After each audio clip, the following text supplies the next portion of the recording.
My father's house is a tomb of his routines. The grandfather clock in the hall still chimes on the quarter hour, a relentless marking of time he no longer occupies. The scent of his pipe tobacco, a blend of cherry and vanilla, clings stubbornly to the velvet curtains in his study. It's been a month since we buried him, a month since I stood graveside as his only child, the sole inheritor of his legacy and his name. My name is Evelyn. I am 58 years old, and my entire life has been defined by that single immutable fact. I was my father's world. He was mine. But the silence he left behind has started to whisper. A week ago, I found something that suggests the man I idolized, the father I gave my life to, was a stranger. This isn't just an inheritance drama. It's a profound and devastating family betrayal, the kind that rips the foundations out from under you. The discovery of his hidden family secrets has called into question everything I thought was true, and now I'm facing a battle, not just for my inheritance, but for my very identity and the elder respect I thought was my due. I was never just a daughter.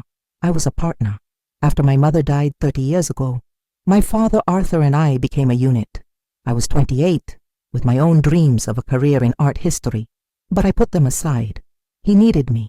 He was a brilliant, self-made man, a titan in the world of finance, but he was lost in the small details of life. I became his social secretary, his household manager, his confidant. I organized the lavish parties that cemented his reputation. I vetted his staff. I even sat in on meetings to offer a layperson's perspective. "You're my touchstone, Evie," he would say, his hand on my shoulder, his voice thick with a gratitude that I drank like water in a desert. I never married. My life was too entwined with his. My purpose was to ensure his world ran smoothly so he could continue to conquer his. We were a fortress, he and I believed with every fiber of my being that I would be the one to guard his legacy after he was gone. The discovery happened on a rainy Tuesday. I was in his study, a cavernous room paneled in dark mahogany, beginning the heartbreaking task of sorting through his personal papers. His lawyer had already assured me everything was straightforward. The will was ironclad, written years ago, leaving his entire estate, worth upwards of $20 million, to me. But my father was a man of redundancies, of hidden safes and backup plans. In the back of his massive oak desk, behind a false panel I'd seen him use only once, was a small personal safe. He'd told me the combination years ago, for a true emergency. His passing felt like one. Inside, beneath his military service medals and my mother's engagement ring, was a single, thick, leather-bound document. It wasn't a will. It was a private trust instrument, dated just 3 months before his death.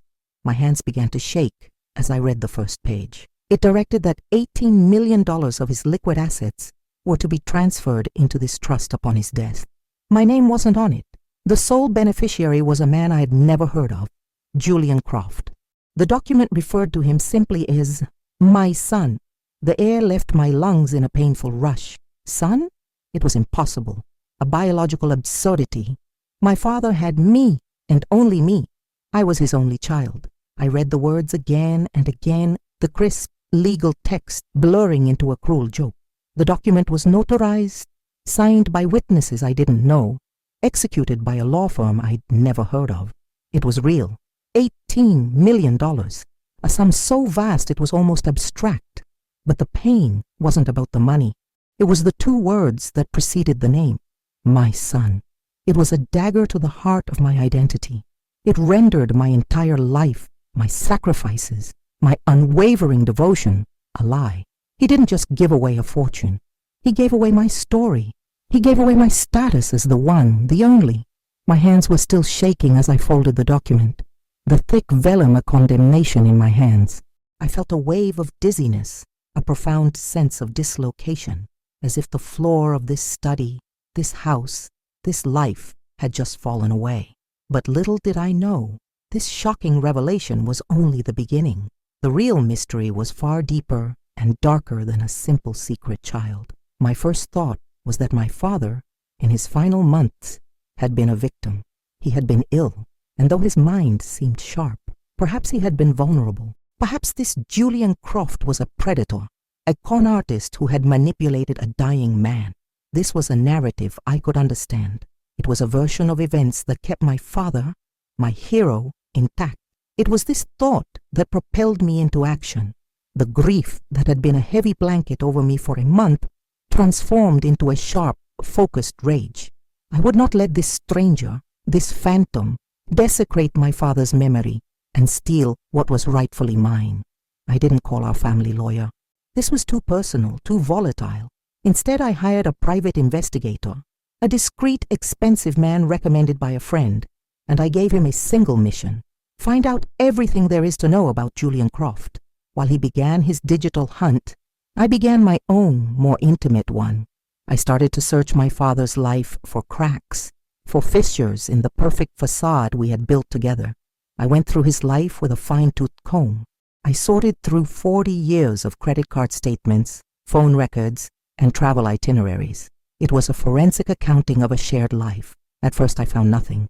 His life was as orderly and predictable as I remembered. But then I found an anomaly. A single recurring payment, made every month for the last 20 years. It wasn't a huge amount, just a few $100s, sent to a post office box in a small, forgotten town in rural Pennsylvania. The payments were made from a personal account I didn't manage, one I barely knew existed. It was a loose thread, and I pulled. I gave the information to my investigator, who quickly discovered the P.O. box was registered to a woman named Maria Croft. Julian's mother, perhaps? The investigator dug deeper. Maria Croft had died 15 years ago. There was no record of a Julian Croft ever living at her address. It was a dead end, and yet the payments had continued, every month, like clockwork, long after her death. Why would my father keep sending money to a dead woman's P.O. box? It made no sense. Just as frustration began to set in, my investigator called with a breakthrough. He'd found Julian Croft. He was 45 years old, a reclusive landscape architect living in Oregon. There were no public photos of him, no social media presence. He was a ghost. But the investigator had found something else, something far more significant: a birth certificate. Julian Croft was born in the same small Pennsylvania town where his mother lived. His mother was listed as Maria Croft. The space for the father's name was left blank. But the date of birth, that was what made my blood run cold. It was 3 days after my own. My father could not have been his father. Not unless he was living a double life of impossible complexity, impregnating 2 women in 2 different states at almost the exact same time. It was logistically, humanly impossible. My relief was a tidal wave. The man was an imposter. The will was a fraud. My father was a victim after all. But my relief was short-lived. The investigator's next words shattered my new reality. "Evelyn," he said, his voice grave, "I don't think this is a con. I ran a background check on the witnesses and the notary from the trust document. They're all legitimate. And the signature, I had it analyzed. It's your father's. There's no question."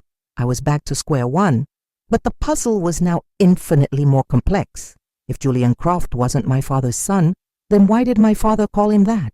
Why did he leave him $18 million? The con artist theory was dead. This was something else. This was a secret my father had intentionally constructed. The question was why? I returned to his study that night, the room feeling more like a suspect in an interrogation than a sanctuary of memory. I looked at the photos on his desk. Me and him on a boat, smiling into the sun. Me and him at my college graduation. A lifetime of a father and his only daughter. And then my eyes fell on a framed photograph I'd always overlooked. It was a photo of my father as a young man in his army uniform, standing with another young soldier. They both looked so young, so full of life. It was the only picture he kept from his time in the service. He never spoke of the war. It was a locked room in the museum of his life. On a whim, I took the photo out of its frame.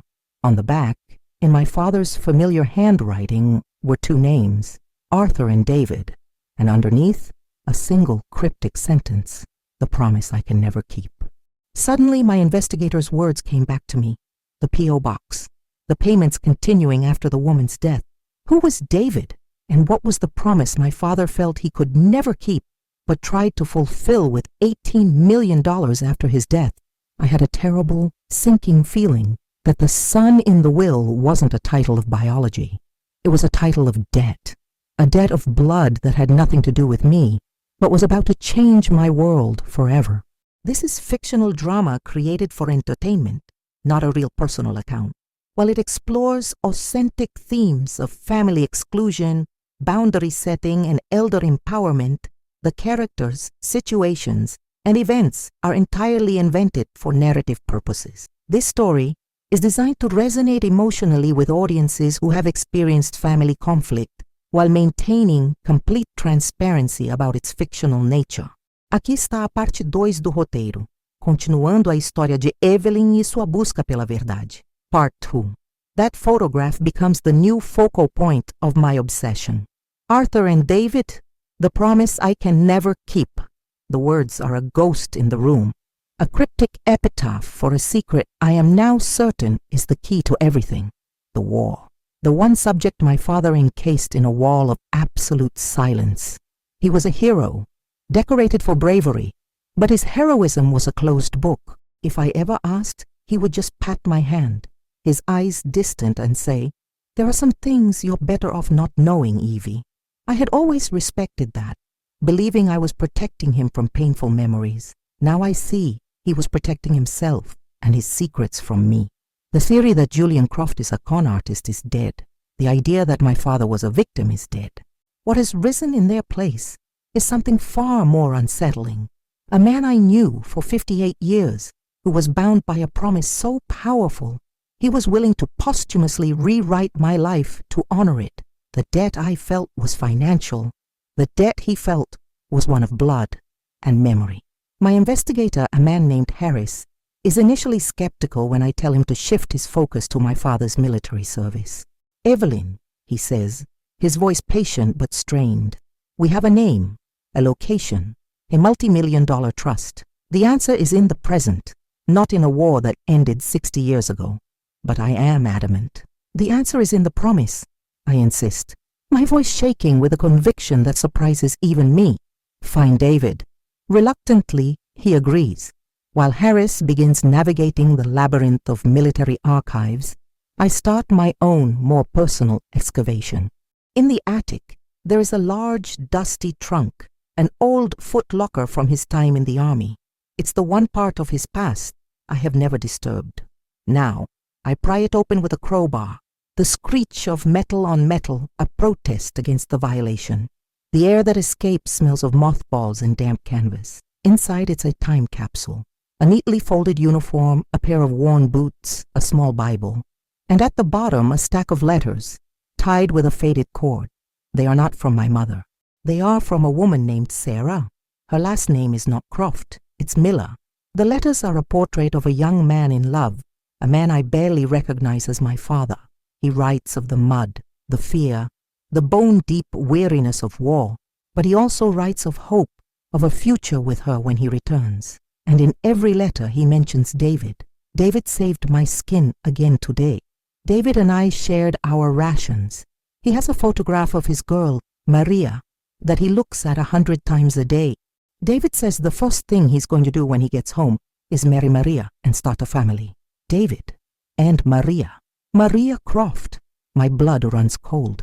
I sit on the dusty attic floor, the fragile letters spread around me, a mosaic of a life my father kept hidden.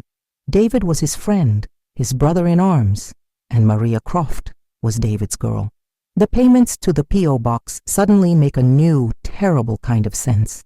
My father wasn't sending money to a mistress. He was sending it to the family of his fallen friend. My investigator Harris calls me 2 days later, his voice charged with the thrill of the hunt. He has found him. Private David Croft, killed in action. He died in my father's arms, a fact noted in the official report, which quoted my father's own testimony.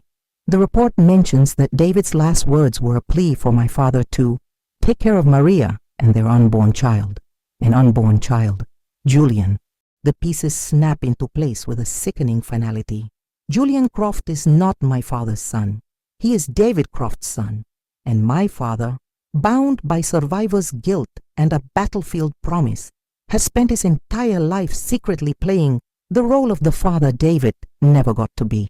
The anger I felt before is gone, washed away by a current of profound, soul-shaking sadness. This isn't a story of betrayal in the way I had imagined. My father didn't choose another woman over my mother. He didn't choose another child over me. He was haunted. He was trapped by a promise made in the crucible of war, a debt that he felt could never truly be repaid. The $18 million wasn't an inheritance. It was reparations.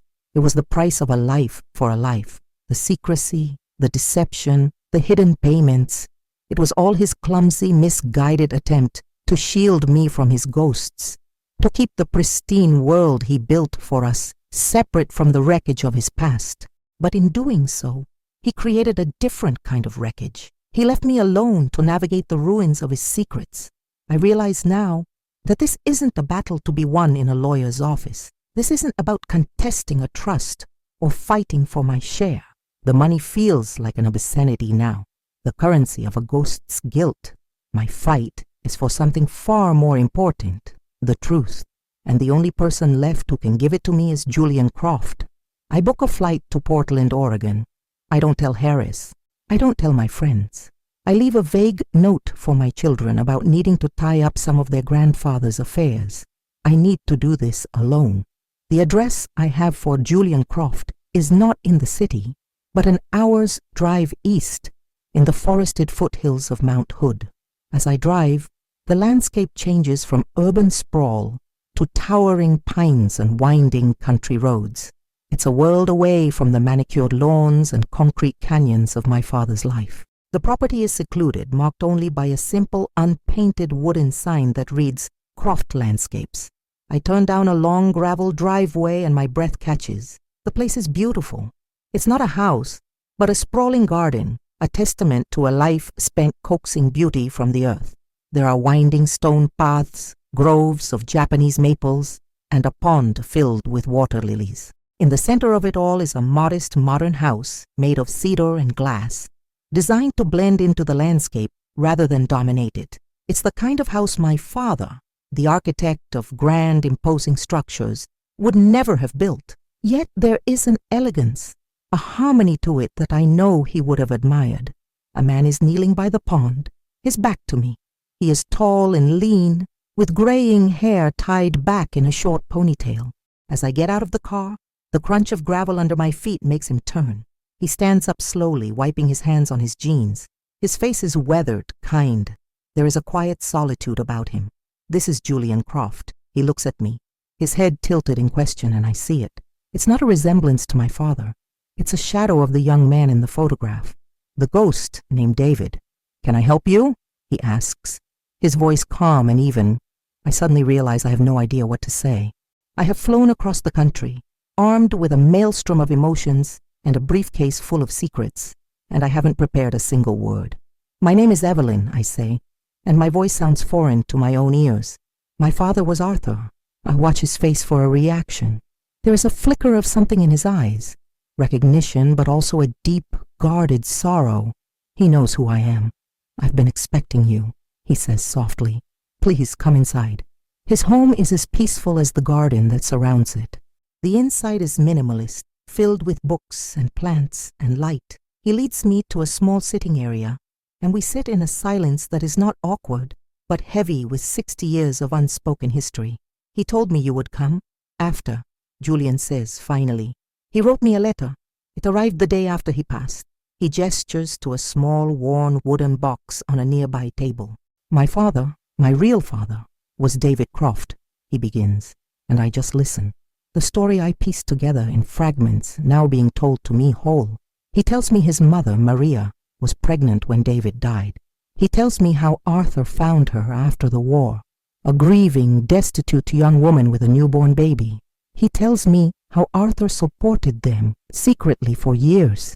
He paid for their apartment, for food, for Julian's education. He was a benevolent, invisible force in their lives, a man his mother referred to only as your father's friend. When his mother died, Arthur continued the support, funneling it through the P.O. box, a strange, lonely correspondence with a ghost. Julian only met my father in person once, 10 years ago. Arthur had flown to Oregon, unannounced. He wanted to see what had become of me, Julian says, a sad smile playing on his lips. He looked at my garden, at this house I built with my own hands. He told me my father would have been proud. He told me he had failed in his promise to take care of us, that money was a poor substitute for a father. He told me about the trust. He said it was the only way he could think of to balance the scales. Julian gets up and walks over to the wooden box. He opens it and takes out a small framed photograph. It's a picture of a young man in an army uniform, smiling, his arm around a pretty, dark-haired girl. David and Maria. Then he hands me a letter. It's from my father. The handwriting is weaker, shakier than I remember, but it is his. My dearest Evie, it begins. If you are reading this, it means you have found your way to Julian. It means you have uncovered the great secret shame of my life. I hope in time you can find it in your heart to forgive me. He goes on to explain everything. The chaos of the battle, David's death, the promise made in a moment of unimaginable grief and terror. David saved my life that day, Evie. He pushed me out of the way of a mortar blast that took him instead. My life, my success, our family, it was all built on the foundation of his sacrifice. I have lived with his ghost every day. The money is not a betrayal of you. It is a debt owed to him. I could never bring myself to tell you, to tarnish the perfect world I tried to build for us with the ugliness of my past. That was my weakness, my greatest failure as your father. I have left you a legacy of lies, and for that, I am eternally sorry. Tears are streaming down my face as I finish the letter. The $18 million, the secret son, the house that feels like a tomb, it all clicks into a new, heart-breaking alignment. This wasn't about a lack of love for me. It was about an abundance of guilt. Julian watches me, his eyes full of a quiet, shared understanding. He is not my enemy. He is the other survivor of my father's war, a man whose life has been as shaped by that battlefield promise as my own. In the end, there is no confrontation. There is no battle to be won. There is only the quiet, shared grief for the two fathers we both lost, one to a war and one to the ghosts that war created. I do not contest the trust. To do so would be to dishonor the very man I have spent my life adoring. In all his flawed, tragic, human complexity, I fly home the next day, and when I walk back into my father's house, the silence is different. It is no longer accusatory. It is just quiet. I have found a strange peace, a resolution that has nothing to do with money and everything to do with understanding. My father left me a legacy of lies, it's true, but he also left me a legacy of love, loyalty, and a profound, lifelong sense of honor. I have learned that a person can be two things at once, a hero and a coward, a loving father and a keeper of devastating secrets. My task now is to learn to live with both. In the end, I learned that the deepest family secrets are not always born of malice, but sometimes from a love so fierce it becomes its own kind of prison. Have you ever discovered a truth that changed the entire story of someone you love?